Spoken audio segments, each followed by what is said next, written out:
Hello, Yuri. Hi, How's it Armin. going? Good. How about you? Pretty good. So we're going to discuss agentic coding and how useful AI is for us. And potentially we're taking up opposing sides here, is my guess. Well, I Um, guess that's the idea, right? that's the idea, yeah. So maybe also to set maybe some sort of level here. Right now, I'm basically alone with a co-founder, so I don't have a team, more or less. And so my agentic coding experience is a lot of just two people, right? And so you're probably in a different position too. I'm in a slightly different position. Sad. Well, first of all, I'm joining this to play devil's advocate because I kind of believe in AI coding tools. I'm using them myself, sometimes productively, sometimes less. That said, the stuff that I want to discuss, it's real. I think those problems are real, and it's good. I think ultimately it will help if people talk about those issues. So I'm not going to be aggressive, but I'm going to be aggressively making my point that those issues are important. Even maybe sometimes sort of focusing too much on things that ultimately I personally don't care much about. But that's my role in this conversation. Okay. So I don't want pro AI people to find where I live and like move this to a different discussion. I love AI, but yeah, there are some issues with it that we need to discuss, and I'm excited about this. So I'm Yury Selivanov. I'm Python core developer for since 2013. Did a lot of stuff to Python, like async await syntax and infamous asynchronous generators, maintained async IO, created UV loop, and I'm a co-founder and CEO of Gel Data, where we try to fix some things in Postgres. So that's me. I've been a software engineer for long time, and I'm taking full advantage of AI. At least I wanna think of myself this way. Like I'm super excited about this technology. I think this is something new, and that's why it's exciting. And sometimes I have some wins with it. Yeah. That said, Armin invited me to be devil's advocate, so that's my role. Yeah, and so I am basically unemployed since April this year. I did 10 years of Sentry before. For you. I did a lot of Python and Rust over the years, built Flask and a bunch of other things. And in the last couple of months, fell into a hole of going really, really deep on agentic things and started a company just basically 2 months ago, where I'm now taking full advantage of agentic coding, maybe to a degree that's slightly unhealthy, but also very excited about the technology. Do you want to play devil's advocate for a We'll change? see. So let's maybe start with maybe one extra piece of context here is like, because I did a lot of Python over the years, I've also sort of decided that this time around I'm just going to subject myself to the choices of the computer. And I had the AI sort of run evals a couple of months ago, and I was trying to figure out like which language should I use if I want to end up with agentic coding. And the AI had the best result with Go. So now I'm a Go programmer. I think your chances of finding a co-founder like dropping the more things you say. I already have a co-founder, so I'm done. I'm past that AI point. is your co-founder, I think. Yeah, he's my co-founder. Yeah. Yeah. Sunnet It wasn't there like 4.5. I think it was like Y Combinator, where it was like the goal is like Y Combinator 1 is like the single person $1 billion company, right? So Yeah. does it count if his AI is the co-founder? Well, you have a few. You have GPT-5 and you have Opus 3 co-founders. Okay, let's start with building prototypes with AI. I think that that's probably the part where there's the most agreement on that there's some value in it, I'm guessing, because seemingly Lovable exists and they have a bunch of money that they make and Bolt and whatever.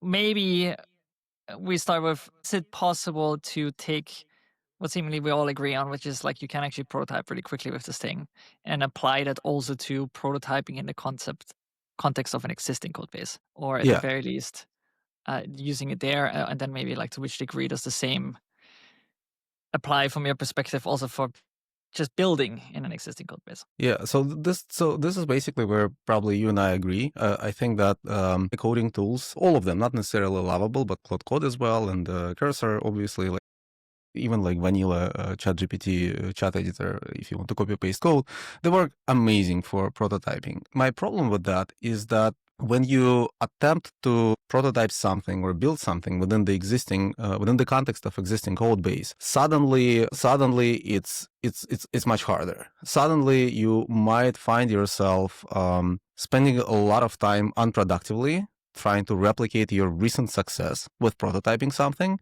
that worked, and basically just face a wall. And this is kind of the start of the, I guess, of the conversation, is that I think that everybody agrees that AI is absolutely amazing for creating prototypes. Productizing them sometimes is much harder, and if you have a team of people, this is where things start slowly sort of falling out of of context for you. Yeah, I had a lot of success with building prototypes, but again, So why does a prototype work for you, and why does it not work for you in the context of a code base? Because I can actually very simply take the opposing view here. I swear to you, like more than 90% of my infrastructure code right now is like a pretty big infrastructure component. It basically is a piece that gives agents mailboxes for email, and it's so all, and it's not slop. It's good yet. code, I think. Well, but my point is mostly like this is no longer a prototype. Now it's real, right? And sort of like every iterative change that I'm doing to it is like writing to a code base that has a pretty big size at this point. In some way I'm actually impressed how well it still works, despite it being basically at this point north 40,000 lines of Go code, which is maybe not the largest code base in the world, but it's definitely past the context size. I kind of wonder, like, to which where do you, like, why does it not work for you, and why does it seemingly still work for me? I guess that's sort of what's the I, challenge. I can basically give an example. So I'm building a new tool actually for AI, and to have it better integrated in my workflow. And to do that, this is like a big spoiler, something that we want to launch relatively soon. But that thing plugs into a terminal. Like literally, it acts as a transparent proxy. And I wanted to understand how to build this thing first. And there are multiple different approaches. Like one approach is to basically take tmux, for example, and just instrument around it. And the other approach would be to tap into PTY and whatnot, and then like actually do the proxying when you sort of like intercept, stud in, stud out, and do all of that. So my first task was to understand to what degree I can push tmux. And I'm not an active tmux user. I've used it a couple of times, but this is where I think Claude Code shined. At that time, there was Sonnet 3.5, I think, and Opus 4.1. So Sonnet did not work for me at all. So I had to use the expensive one. But the expensive one was amazing. I had one day where I built 6 prototypes of this thing. The first one was using tmux. The other was like a slightly different thing. And then I realized, let me try to tap into those things at a more fundamental sort of IO level, because tmux, I just couldn't see how I can have decent user experience, again, thanks to AI. The prototype worked quickly. Started using Python and obviously hit the performance wall immediately. So just realized that, hey, like I'm gonna have milliseconds of latency on every keystroke. This will not work. And Claude and I were managed to improve the performance to be decent, but then like in pure shell, but then you run Vim inside that thing, and like suddenly like you can just see like you press a key and it takes some time for it to appear on the screen. Okay, so that didn't work. So then, well, obviously Rust, right? But I'm not a good Rust engineer. I can read Rust code, I can write some Rust code. You know what's funny about this? Sorry, I got to interrupt you for a second. My first vibe coding, like actual proper experiment, I did this sort of night of like not sleeping with Mario Zechner and Peter Steinberger. Is we basically built the thing called Vibe Tunnel, which was a PTY interceptor that streams the keystrokes to the internet. So it sounds very familiar. And it's in the air. It 3 times: once in Node, once in Rust, once in Swift. Oh my god! It's in the air. So then I tried to make it in Rust, and there are like a lot of things that I wanted to tap into. Like, for example, I wanted to react to certain shortcuts. I wanted it to be able to sort of like multiplex different terminals on one screen, kind of what like tmux is doing, but do it like on a specific shortcut. And amazingly, I built all those things in one day. But then I showed it to Rust engineer in the company who is actually extremely qualified, and I had 2 reactions from him. Like, first of all, like, oh my god, how much did you pay for this? And I'm like, $600 in a day, which is insane, obviously. But then his reaction was like, first he was shocked, but then this probably sounds about right, because would take us probably a couple of weeks to build all those prototypes, and we just saved all this time. But then we started looking at the code, and obviously, like it's just bad code. So, but for me, it's not possible. Like I'm an expert Python engineer, and I'm like decent, I guess, at Rust, but this is where the gap was. Basically, for me, the Rust looked fine. For him, it looked like a mess. So then it's easy to extrapolate. If I had to do this myself, and I would just be vibe coding this thing further and further and further, building product, I would 100% hit a wall where I would not be able to progress much without me building myself deeper understanding of the Rust programming language and the problem of everything essentially. And we're gonna chat about like that specific trap in a little bit. But that's my complaint about building prototypes, is that at some point of time you have to evolve that thing, you have to productize it, and this is where currently there are limits. If you are an expert engineer and you know well the domain and you know well the programming language, then you can harness the power, I guess, of the tool. And this is what you're doing. I'm an expert your Go programmer success. now. Yeah, you are. Well, that's interesting, actually. So I mean, for me, we'll chat about that. For me, the interesting thing is, like, I think you're right. Like, you can definitely, I called this once, like, we can vibe code a code base to death, which we've definitely done. So my co-founder built a really great prototype for what it's worth, for a particular thing that we're exploring, which is basically like a machine that connects to your email and does interesting things in the context of email. But it was built on top of a combination of Mailgun and Cloudflare workers and TypeScript and D1, and with very, very, very little input of me. And after 3 weeks, it created a code base that had like multiple tables, duplicates, and all kinds of stuff in it. But you can have many views on this, right? One of which is, well, that's irresponsible. But it's not really, because like the whole point was like figure out, do we even want to build this in the first place? And so my version of this was then to say, like, okay, so what is it that we're actually doing here? Like, what are the pieces that we want? And I also used a combination of Codex and Claude for it. But I think like in a responsible way, where like there's certain things in software engineering where it's really, really critical that you get it right. Where is your data? How is your data laid out? Is the problem that you're solving even scaling in the right way? And not everything is a scaling problem, but like you can definitely build a bunch of shit in a way that doesn't make it very far. And then obviously that the code can't look like complete trash. What I found, at least, is that there's a huge difference in my experience between the kind of code that you get when you get an AI to program Go, as an example, or even Java or PHP, versus, for instance, what I get an AI to write when they write JavaScript or when they write, to some degree, Python, but definitely Rust. And I think it has a lot to do with the complexity of the abstractions that are typically in place. Because one of the reasons I think the TypeScript code base is just in a terrible state is because it just created the same abstractions over and over in different files and never found them. And in Go, I didn't even get the idea to write the abstraction in the first place because Go is just such a simple language.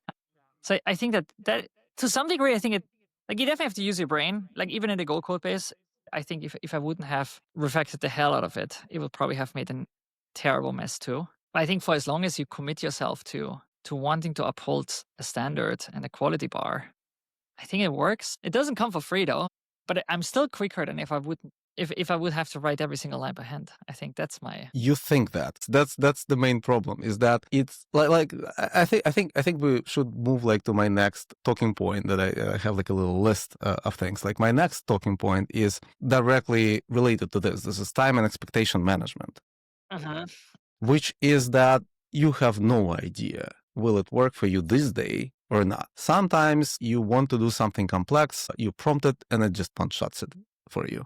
And it's amazing. It's an amazing feeling. Like it's great. It just worked. You maybe do a little bit of cleanup, write a commit message to sort of make it not look like it's AI written code, and that's it. Like, go solve your next task or go walk in the park. But sometimes something easy can take hours of work. Like, it doesn't work this time, but like it's like almost there. So it's like it feels like 15 more minutes and you're done. So you spend the time and suddenly like 3 hours pass and it's still in like where it started essentially.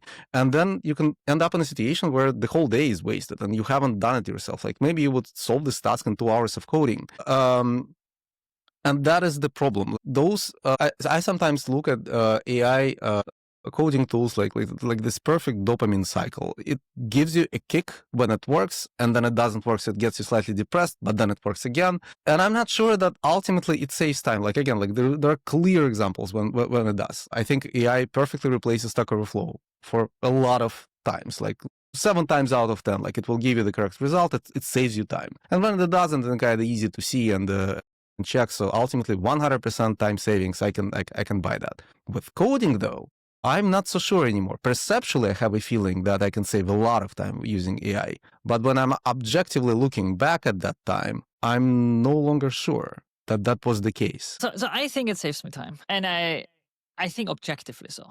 But I think that my strong suspicion of how to make it work, and this is sort of like greatly extrapolated from a data point of me, is I think so. So first of all, my opinion has dramatically changed, and I told this people before.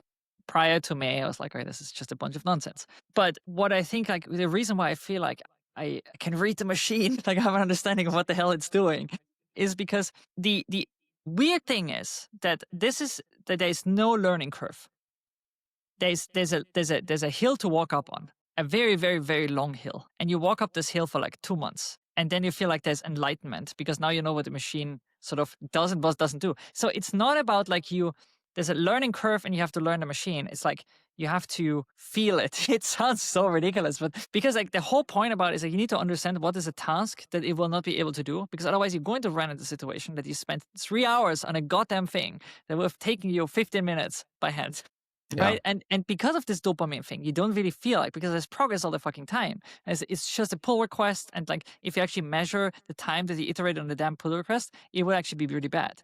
But the whole, like, if you actually spent the time sort of like to onboard yourself into that properly, the number of cases where you're going to run into this kind of greatly diminishes because you recognize ahead of time what's going to work or not. And actually, I made the same experience at one point with Rust, where I felt the only way in which I could be productive at all in Rust was to figure out what I couldn't do in the language. And whenever I had a problem, there was like, you have to self-borrow. You have to, I don't know, do a bunch of stuff that the language just can't do. You just have to recognize very early on that you're doing something that will not lead to success, because otherwise you're grinding out there with no progress. And so I think like for as long as you steer away from the shit that doesn't work, it does actually save you time. My problem is that again, like you walk up that hill and then your model is released. And then the hill suddenly is slightly different for you. And sometimes you have to go downhill now. It's uneven. Like that's the thing. Like with any tool that we've had before, be that a programming language or an IDE or something like that, all the knowledge that you have accumulates and you build on that knowledge. And with LLMs, you don't know. Sometimes if you forget to like reset context and then the context overflows of Claude and it just like starts mumbling and doing stupid things, you have to actively pull yourself and realize, I should probably just start a new chat. Like this thing is done.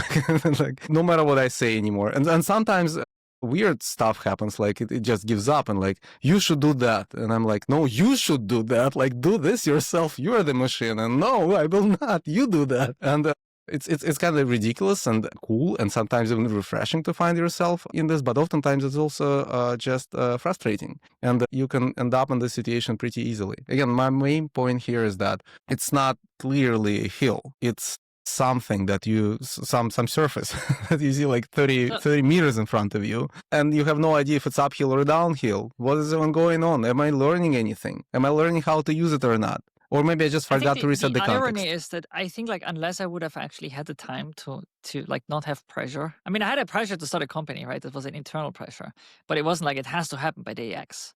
Right. And so I basically had a bunch of time to deal with a bunch of shit and to figure this out. And what I realized when I talked to a bunch of people in a company, I was like, well, my leadership makes me want to use AI tools and it doesn't work for me. I was like, yeah, if you would basically have to use like 20% time or whatever they call it at Google to figure out how this shit works, like you wouldn't make a progress because it's like it requires trial and error and experimentation. I think you're right in one sense. That's like there's no guarantee that your problem tomorrow is going to be like within sort of your feeling of like what the machine can do or not, and the model might change and they might, I don't know, regress something. Like there was a time when Anthropic had a bunch of server errors where like the quality of the model went down, and you wouldn't know. It's just you go to post-mortem a month after. It's like, yeah, your shit didn't work quite as well as it used to, and And individually, you feel like gaslit by this thing all the time because like I feel like this kind of problem I did successfully before and now it doesn't want to do it.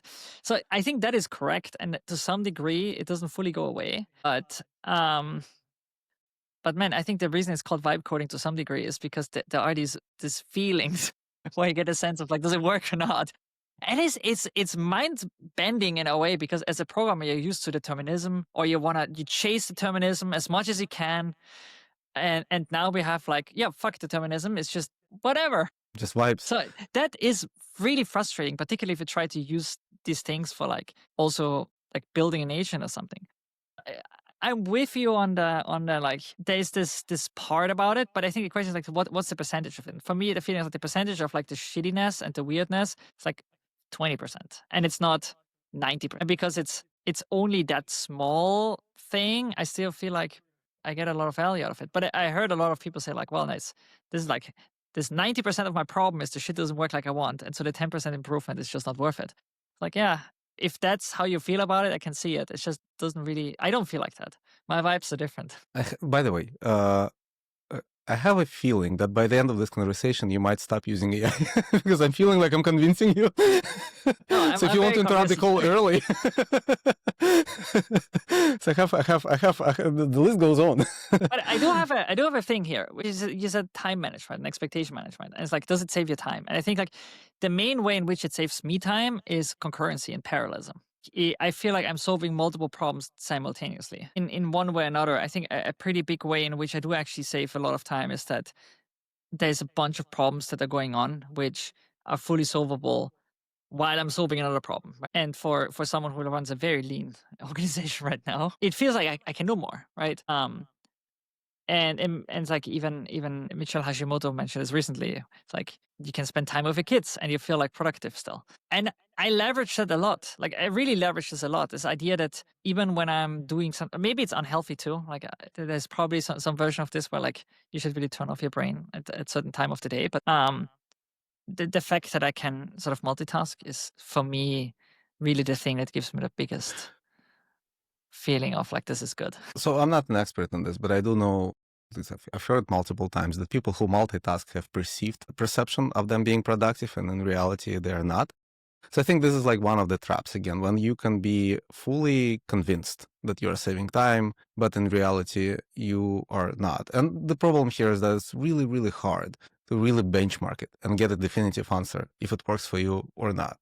You can't solve the same problem twice, 1 week with AI and another week without AI. It's just not going to work, right? Finding equivalent problems and then sort of benchmarking against that is also like almost impossible. So like we will never know. I guess what will happen is that those tools will keep improving, and at some point of time, the advantage of using them is going to be so clear that it's just going to be undeniable. That's going to be hard for people like me to even make this argument. But like at least right now, I find myself as a senior engineer, software engineer, to be not fully convinced that it saves me time. I'm still doing it because I'm enjoying part of this process, and sometimes I want to be this dopamine junkie and play with the stack. And sometimes I have a feeling that I 100% know that AI will work here, so why it would be silly of me to not use it. But definitively, I can't say yet that it's 100% improvement in like me writing code myself. Sometimes yes, like this example with prototype, 100% AI helped. Day to day in a more complex code base, I'm not so sure. Like I had plenty examples where it felt like I wasted days of time trying to make AI work. I got something in return, so not completely like a loss, but this is where I feel like it is because this is a problem that's also hard for an engineer, or is a problem that's hard for the AI? Because I, for instance, like I mean, I don't work at Sentry anymore, but I did play a lot in the last couple of months with like, how good can I do agentic coding on the Sentry code base, since it's sort of fair source out there on GitHub, so I can still fuck around with it. And I found it equally frustrating to work on that code base with the agent as myself, because we have created a monster of like a multi-service complex thing. Who knew collecting errors is hard, right? Well, if you build it, but it is. If you build a large thing with lots of components, scale, yes. Scale a bunch of stuff is not Yes. fun. But I'm I not think it's also not I'm fun not for the joking. human. I'm just pointing out that it is actually hard. Like production services, Yeah. it's complicated. And I think like if I were to take a lens on it, so like, well, the problems that the agent runs into are the problem every engineer runs into. And one of the ways in which to become productive at a large company is to figure out which things not to do because there's pain on the other side of it. But in some ways, the reason we have developer experience teams in companies is just to reduce the total amount of like, I don't know, like potential code changes that you have to do where you run into a wall and the wall is just terrible developer experience. So I wonder to which degree sort of what you run into is also in parts that it's actually not great for a human either to work on this. I'm not saying you have a shitty code base, just to be clear, but No, it's I just just wonder to complex. which degree Context this is is limited. related. Yeah, yeah. I think it's quite related. But I want to shift gears a little bit and talk about the implementation of those tools. And I think it's a little bit related to this problem. Okay, we have a super complex code base. It will not fit in the context, and even if the context is huge, or advertised to be huge of like millions of tokens, in reality we know that it's like the performance degrades after like 32,000 tokens or something like that. And this is the problem of context management, and this is the weirdest part of me of this whole AI revolution, because we have this amazing LLMs and it really feels like the future, but under the hood it's powered by principles from 1980s, like expert systems and whatnot. Like you as an engineer pick up what you want to feed that beast. And that feeding happens on a lot of assumptions, a lot of hard code, and luck. Sometimes it works, sometimes it doesn't.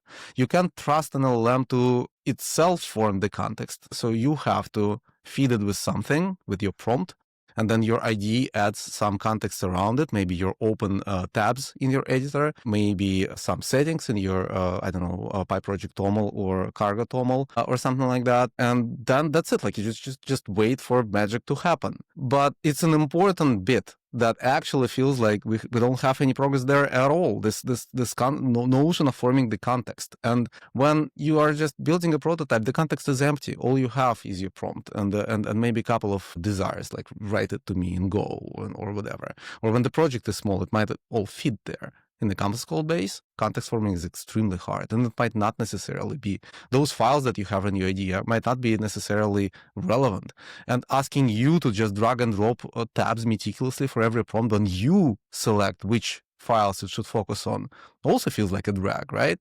So that's my problem with it. I mean, The whole context management thing, it feels completely sort of out of sync with the whole forward thinking. so I guess my question to some degree is like, how do you work? Because I'm the kind of person that really only makes progress in anything that I'm doing when I talk to another person in some bizarre way. And maybe I talk to like another version of me, but I have to talk through a problem.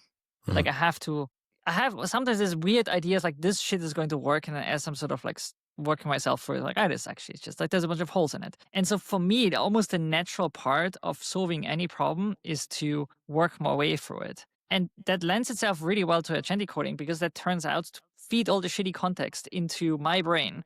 And now I just need to get the machine to do it too. So like I just really I just talk to my computer a lot. And as a byproduct, the context problem is almost in quote solved because I don't know. It doesn't, to me, in a way, it feels like I'm almost always anyways working in a way where I just fill the context either for myself or for the machine. So it's not such a huge departure, I guess, to be a little bit more descriptive to me of what I want the machine to do.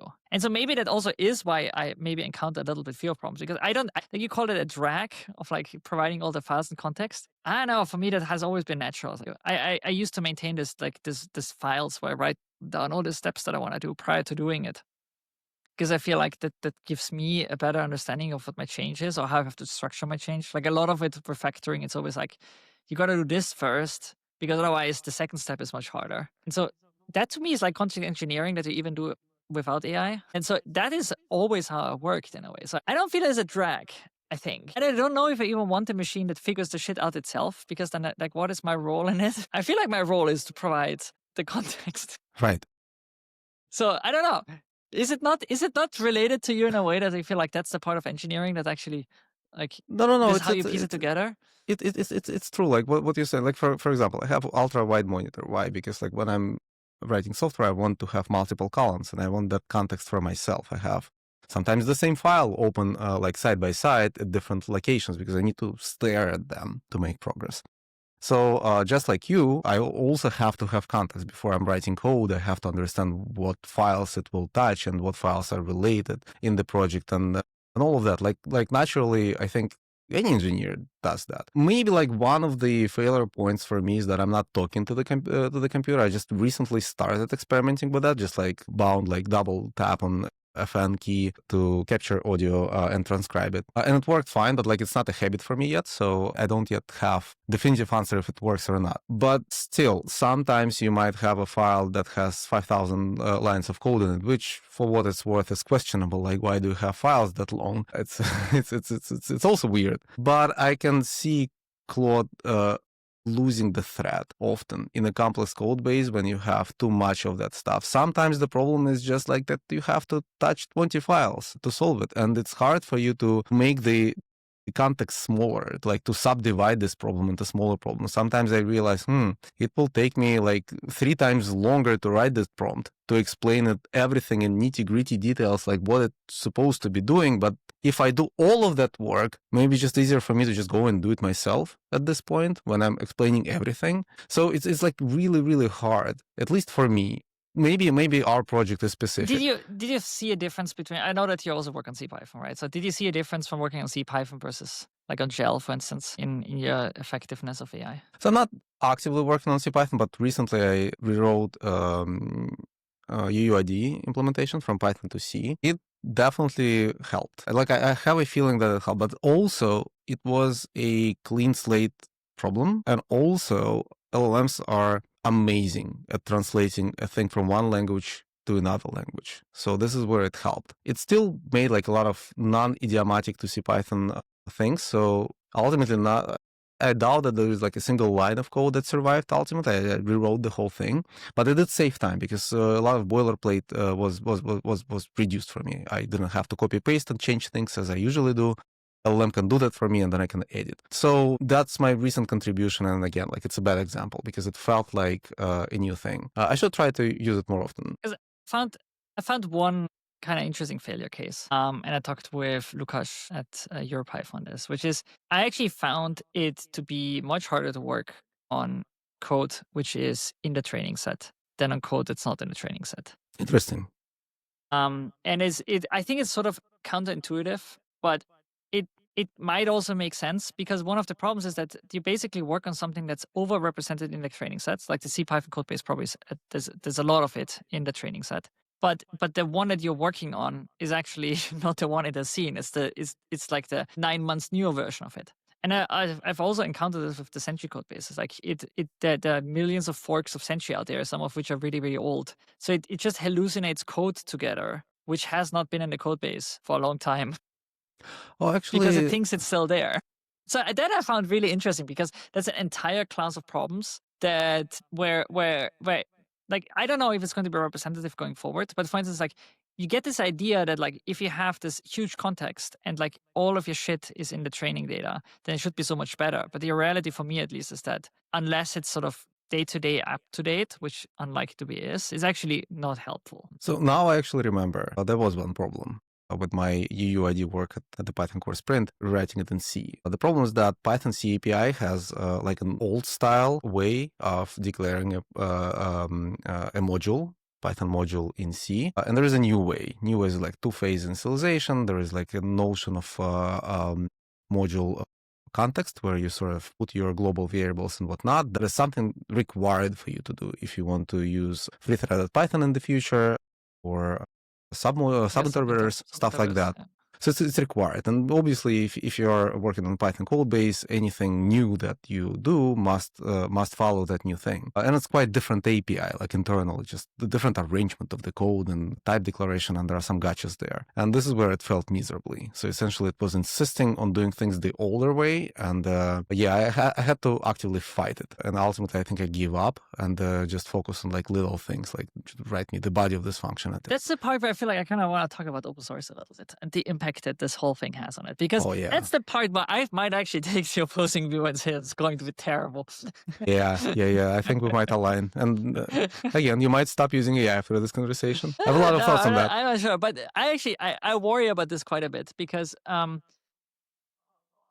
I actually feel like I actually going to take the view here where it's like, unless we're really careful, we're going to make a huge mess of it. The whole thing of open source for me has never been that we need more open source. I always felt like what you need is like open source libraries to solve common problems that a lot of people are sort of banding together and they're delivering the best quality code they can be so that we as a overall can build better companies. Yes. So that to me was like the idea is like if there's a really hard problem, you get the best people together, you cooperate together, you build this thing, and then everybody is hopefully going to leverage this. With the cost of code generation going down and seemingly everybody loving the idea that GitHub stores is all that matters, and we're going to have millions of modules on npm, and like having thousands of dependencies of an application actually is the way to build shit.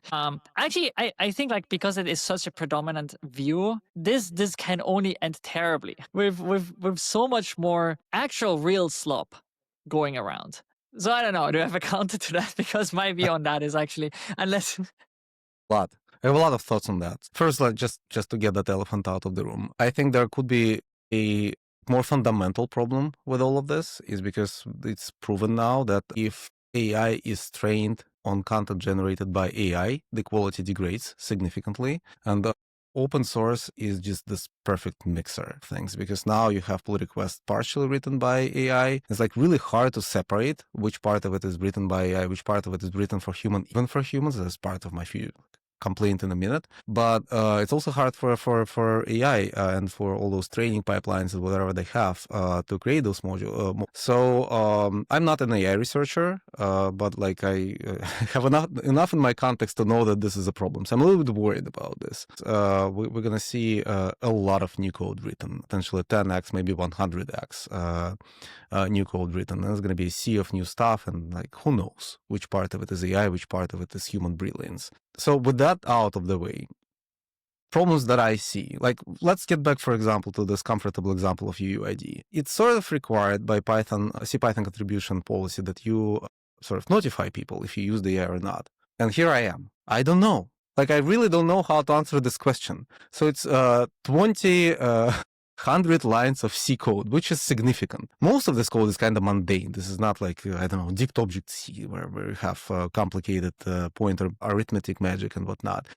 It's mundane C, but it's still C, so it's sharp. You can die there easily and take the interpreter with you easily. So it has to be reviewed. And responsibly, I wrote that code responsibly. So I'm not, I don't have a single line where it's just AI generated and I haven't touched it, rewrote it, or reviewed it really carefully. But then the instant I'm saying I used AI for this, the whole thing is like dismissed because people now think that's 100 lines of C. He's not an insane person. He probably generated half of it. So it dismisses my work now.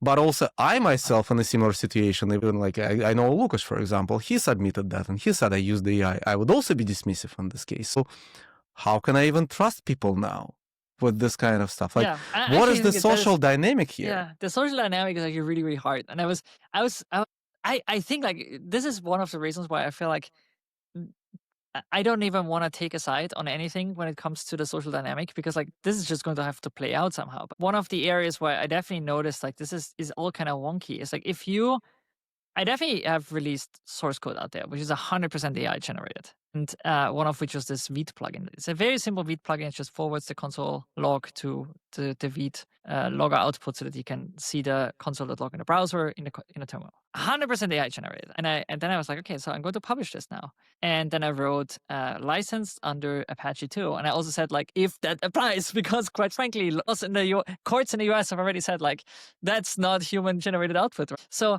there's also the question of like, if you actually have a significant like amount of code being created by AI, like, does it still cross the threshold of where we say like that is actually genuine human creation worthy of copyright?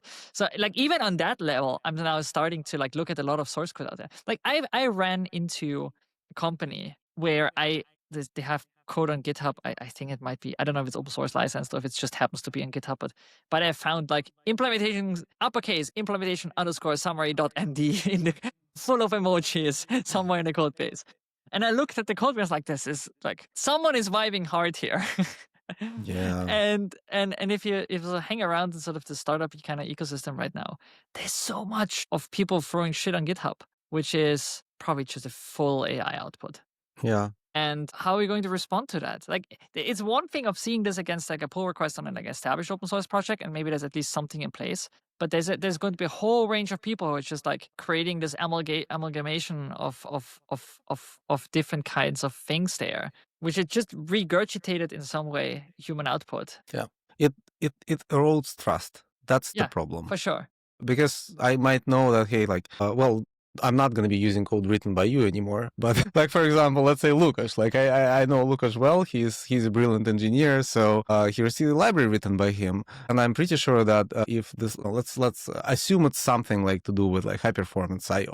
And I know that Lukasz would like look at everything that touches like the core logic, and it will be solid. But there is a lot of code on the outskirts of it. So if there is like disclaimer, I used the AI here. Can I trust that code is fine? Maybe he didn't even review it. I don't know. Maybe it just appears to be working. So this whole problem of like me trusting someone personally or some organization personally, and just because of it's that organization, I trust that the code is good. I feel that no longer applies, and it's huge.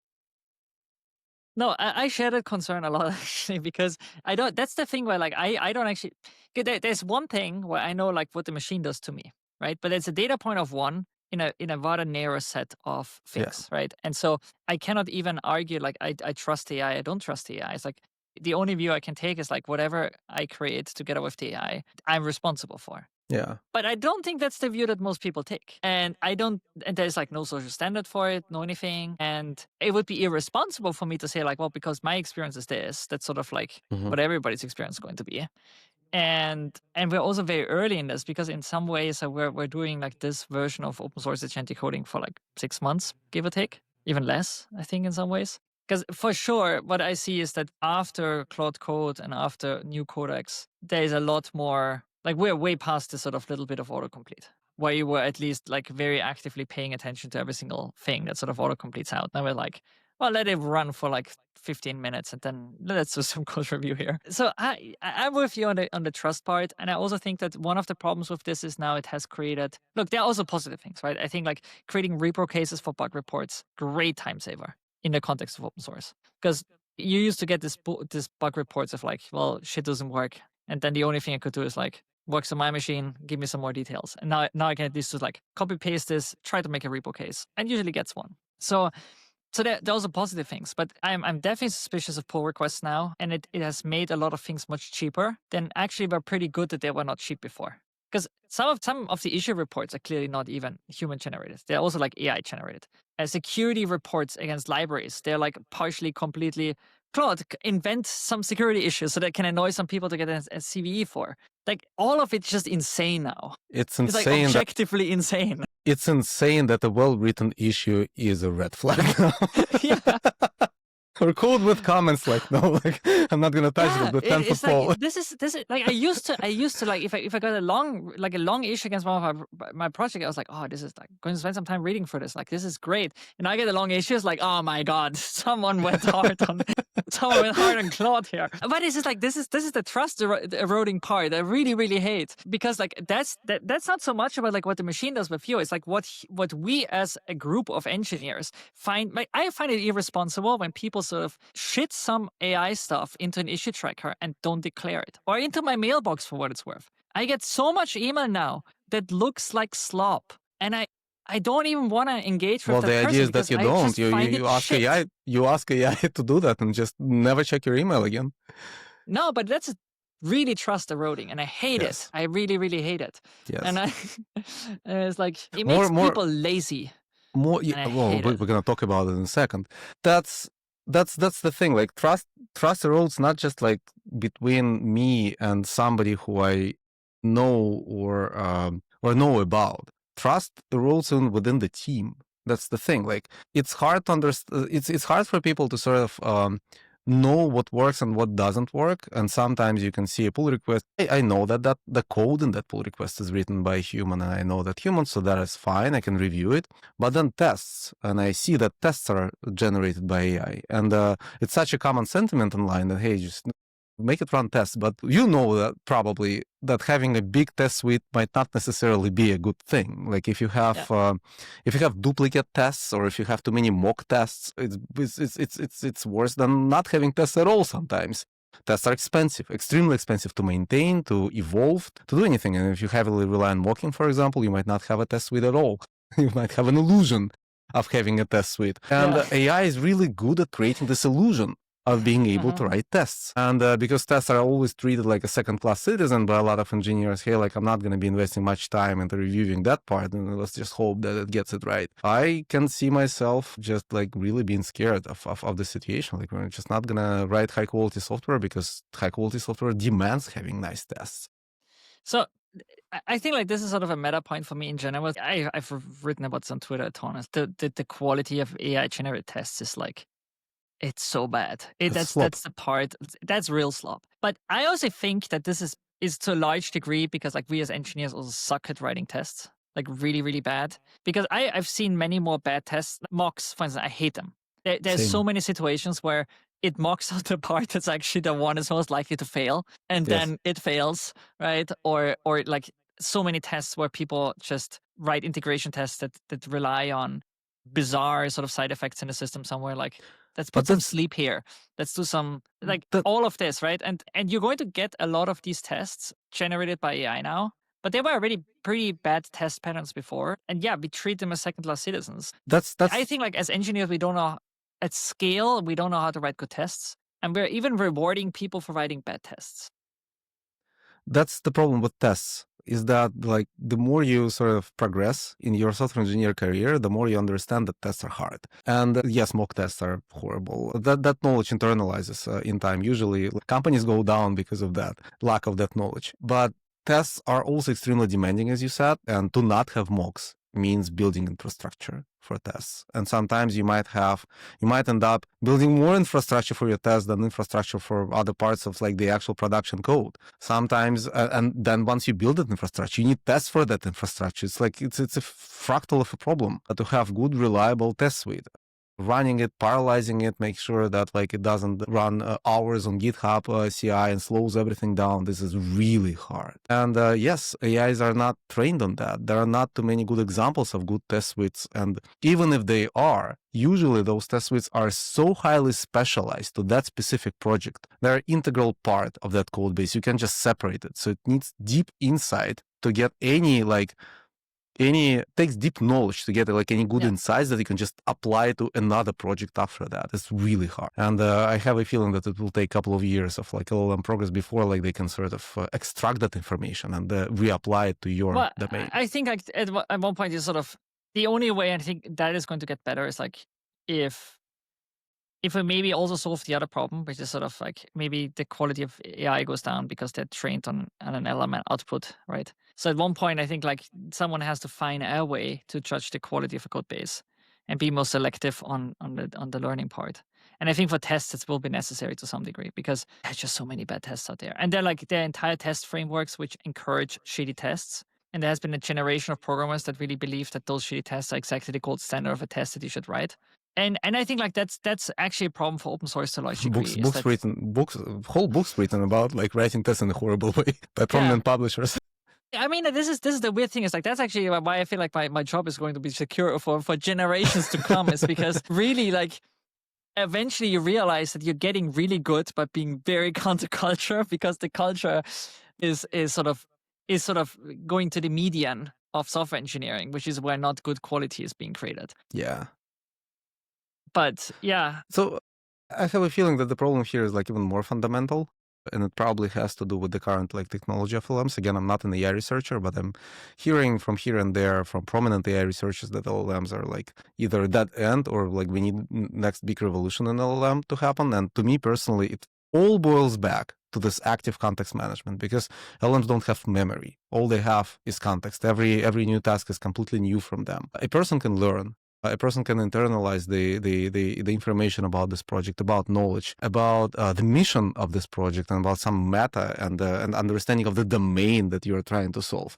But LLM doesn't have that. And writing tests, good tests, requires all of that. And Claude.md will not help you to capture all that knowledge. So until we see next generation of those AI, of either LLMs or God knows, maybe it's going to be something else, that sort of has this part of context management inside that loop, inside the model, somehow, I don't know how, it will continue to be this problem where there are just some areas which appear to be easy or appear to be non-important, like good tests for your production application, not going to be solved without intense human input. And also, like, deep culture adjustment needs to I think happen. my only counter argument here is that I think that we have, as an industry, created so much complex code and like over-engineered shit and really bad tests that now the question is just, is it going to get worse in a way? Because the correct solution here is actually in a team to push back on slop, either human generated or machine generated. And at least I found over the years, both in a company and on other projects in either open source or elsewhere,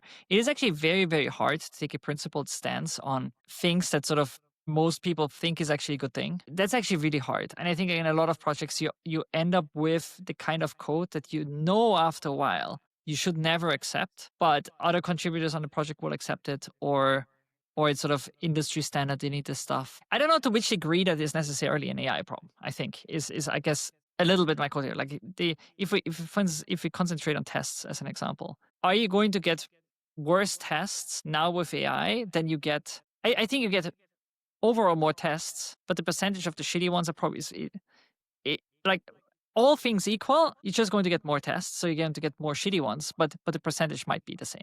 Because I actually think that the AI sort of perfectly creates sort of the standard crap that we have created. Yeah.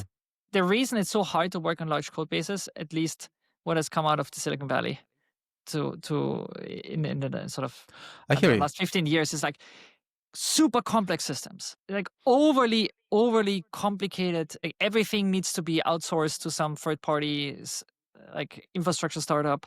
Like it's just insane. I don't know. I feel like that is at the root of that evil to some degree. And actually, I found AI to be at least some sort of pinnacle of hope here, where rather than me having to go and use this infrastructure component that some random company might give me because like we need to do it this way because otherwise it doesn't work. Now it's like, okay, you know what? I get the 80% of solution to this. It's a 500 lines module code somewhere in my utility module. It's exactly tweaked for exactly the size of my problem. I'm going to use that. And as a result, I have less crazy stuff going on. So I feel like there's also like a flip side to that, maybe. It's going to be so funny if it's going to be bad unit mocked tests that break the AI back. People just say, no, this is dead end. Let's not use AI after all.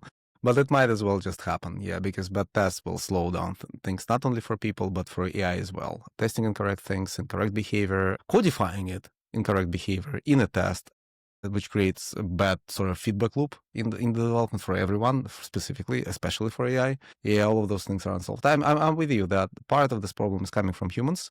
Established projects where you already have a good functional test suite with a good functional harness to run it will likely benefit, but even those things will degrade if people just blindly allow LLM or outsource the task to the LLM. So I think some education must happen, and it might happen just naturally because people will start observing these problems more and more and more and more, and finally understand the value of properly written minimal functional test suite.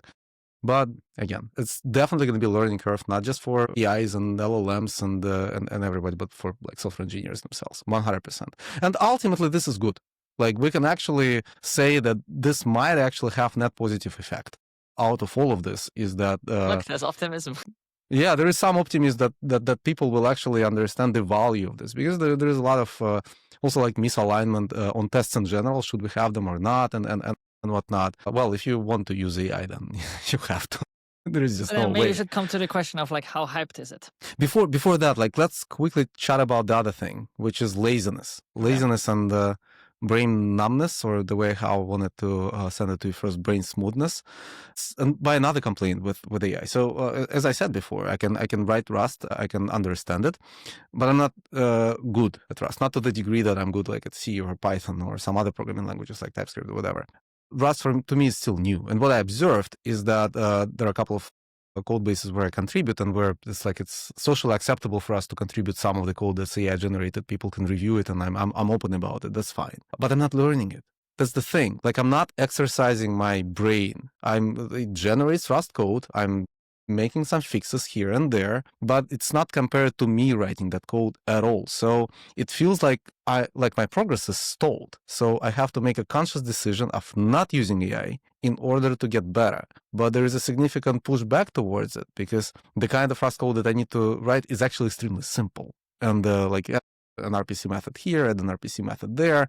AI excels at that kind of stuff. I'm just harnessing the powerful, already written code by humans and exposing it. That's easy, but I'm not doing it. So it's like I'm on a Smith machine doing bench, and my personal trainer just lifts it for me. So I'm doing the movement, but I'm not getting stronger because of that at all. And it's such a deep trap. So you say that you're better at Go now, and I'm curious, like, are you? Because maybe you have perception of you being a good Go engineer now, but like in reality, it's not. I don't know. So I'm definitely a better Go engineer than I was like 6 months ago, for sure.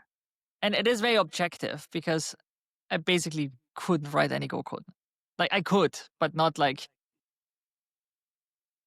Not a lot of it. There's a lot of the stuff in the standard library I would have to go to the Go docs for all the time. So now it's like, I know how the shit works. Like, I definitely learned a lot. I think it is very easy to fall into the trap where you don't learn.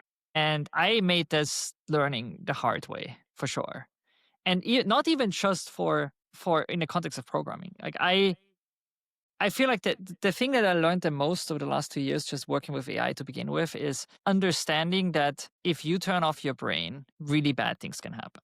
And so it is in the same sense of like, you have to, if you go with your gym example, like, it doesn't help you that you know that you have to lift. You have to make it a habit of going there, doing it regularly, increasing weights. Yes. That's not something that comes naturally. So neither does like working responsibly with AI. You have to go into this the reinforcement part. But then once you understand the dangers and like how to work with it, you can make it more of a habit. So I think that's what makes that work. I really liked, I said this before, I really liked the Anthropic marketing campaign that they had. It's like, there was never a better time to have problems. Because that's how I feel like. It's like, I have a problem now, I work and I use it like a better search engine, like talk myself through it. Like, I learned a bunch of things where I feel like I wanted to learn that before, but now it sort of can dumb it down and sort of can transpose the problem into a space where I actually feel engaged. So if you want to learn, it's great to learn with it, but you have to make a conscious effort of wanting to do that. And if you just vibe, if you just don't even try, it's like you feel like you're making progress, but in reality, you will feel bad about it, or you should feel bad about it. That's, I think. That's the thing. Like, logically, I hear you. Like, you're making a good argument. But then I'm looking back at myself, and I have two modes of operation. Well, it's more, but like the spectrum is either at the end of the spectrum, I'm a beast. Like, I'm writing code, I'm debugging it, I'm in the loop, I'm wired the keyboard, and I know the problem. I'm laser focused on it. I will solve this problem. I will fix this bug eventually. In the other mode, I'm just like a jelly on my chair, just lazily typing prompt. We're going in circles with Claude. Both understand that this is unproductive. Claude hates me. I hate Claude, and we're like in this thing. And I know that the bug, the wall that it can cross, I can do it easily, but I don't want to, because I'm in this weird sort of like regime now that I'm just like not actively engaged with it. I'm just wasting time, and that's my problem. Is that when you use AI, you are not as focused on alert. Like the TikTok of programming. Yes, but it is. But it is like, it's just, this is the laziness. And then when you are in that mode, it's really hard to learn either, because you learn when you are alert, when you are focused, and when you are not focused, and when this thing is doing for you, and you're tired, like, and then suddenly it works. You're just like, okay, like PR is ready. You don't want to learn anymore. To my point of earlier, I actually think from a societal point of view, I have like this deep rooted concern that this will turn into yet another social network problem where people are like, this is going to be great for humanity. We're all going to talk more to each other. And now all we have learned is like we're smartphone Isolated. zombies now with like a lot of psychological problems and everything, right? So like that is my concern on this. But like individually, I feel like I have solved this for now for me. But look, I hear you there. It's like there's definitely a version of this where, man, it just really feels like there's a if you don't catch yourself in a moment where you just give in to the machine and you turn off your brain, like it stops being great. It just has all the something. Yeah, I mean, for sure. I think part of the problem here is that this is what I'm trying to solve now. Hopefully, I will finish that project with my team soon. But part of this is that the AI is a little bit disjointed from your day-to-day like actual workflow as a software engineer. It's like this chat box where you type things, but it doesn't affect how you use tools yourself. So I want to fix that problem. Hence the whole terminal magic. I want it to be part of that. But I think something like that is required, like when AI actually augments tools instead of replacing them. So I'm not saying that I will solve this problem by any means, but I think that's where the direction must take turn eventually, is that AI would augment your workflow and not replace it. I feel that one of the biggest problems right now with AI is that it attempts, and the marketing and everything, and the social pressure, attempts to replace you instead of making you 10 times more productive in what you already know how to do, just make you more powerful. So that's the thing. That's, I guess, my biggest sort of complaint about the current landscape. And we might actually have enough of AI technology to make what I'm talking about happen. It's just as an industry, we're not focused on that yet. We're just like drinking this Kool-Aid of like generating new stuff in a chat window. And I think one of the problems that I have is like because we're so focused on this idea now that this is like the revolution and everything. Any attempt of bringing some sort of nuance to anything is immediately either ridiculed or it is like there's real pushback against it. One thing, for instance, like it's maybe not so much for programmers, but like I notice a lot on like I'm still on this social network called X. There's so much pushback against Anthropic, for instance, because they keep talking about like it's going to replace jobs and stuff like this, and they have this like they sort of come out of this like what is called EA movement. But I think like it is actually I think it's good that people are talking about this a little bit in the AI companies. It's like, yeah, this might have some impact on society, and maybe you should think about this. Because I think that unless we actually start thinking about some of the consequences of this, maybe like being responsible of how we use it, we're not going to be responsible in no way, shape, or form. Look at us, like we so smoothly transition to the comfortable topic of overhype in AI. It's one, overhype is what I'm concerned with, and like what you said essentially, like the whole thing is part of it. Is that I have deep concern that AI is just being overhyped. Like the whole thing of like replacing humans and replacing maybe not software engineers, but I don't know, like support people and whatnot. So far, there are not too many examples where that actually is successful. But it's being touted as the next big thing by everyone, by CEOs of those AI shops and labs, for sure. Like it's always 3 months until we have a full AGI, and I'm just getting. It's not even funny anymore. I'm just exhausted. I'm exhausted about reading that. I'm exhausted about reading reactions to that or people talking about that at this point of time. And I personally see an enormous amount of value in AI, in ChatGPT, in Claude, in everything. I'm worried that this overhypeness will just actually create a bubble, inflate it artificially, and to a degree it probably is already. And then this beautiful thing might collapse, and I don't have an opportunity haven't had an opportunity to actually like even enjoy it, like because it got overhyped. So I'm a little bit worried about that. I think people have unreasonable expectations about the effectiveness of AI, and they and they make plans about it and they talk about it without actually building proper expertise. And it feels like a lot of wrong decisions and opinions are made about AI. At least this is what it feels like to me. So I just wish that we would be like, whoa, like let's calm down. Like let's not try to replace everyone with AI tomorrow. Let's build better tools, better tests, not for tests that we were talking about, but tests for AI. Like understand how you can actually replace anyone with AI. Because you need tests for that. You need to make sure that whatever agent you create actually works. That's an open area of research right now. How to do that? Like, I think that The problem with the hype in particular, like I still think it's going to change the world, and I think they're going to be 100%. and I think that I don't necessarily know like there will be like 10%. I think there will be more programmers. That's generally my view because I think like more people will program. Yeah. But I think like the definition of a programmer might change and stuff like that.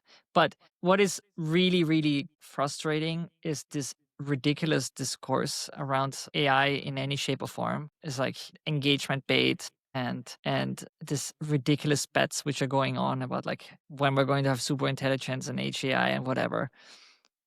Like someone has to get burnt in that somewhere. And I'm pretty sure it's going to be the wrong people because statistically most Yes. likely it is. Exactly.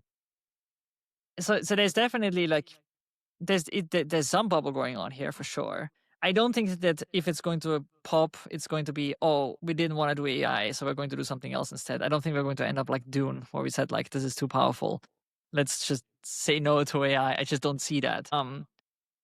So my view is that even with the existing models, even with the existing technology, we're going to end up somewhere where it's actually going to be pretty cool. But some of the bets going on are just pretty insane. And Yeah. interested, are we going to need all that energy? Maybe.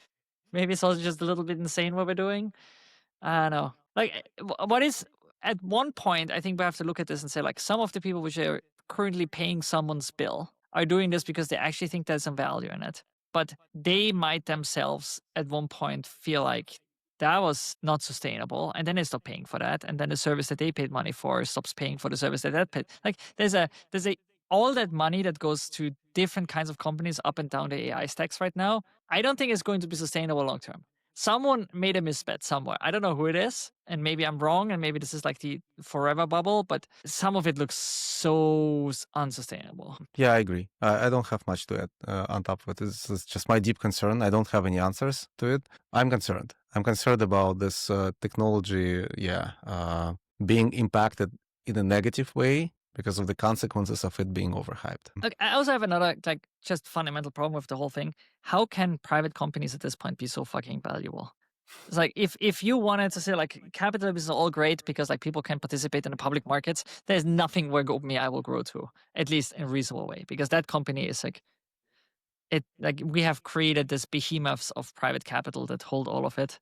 There's a problem on its own, but it's just insane in a way.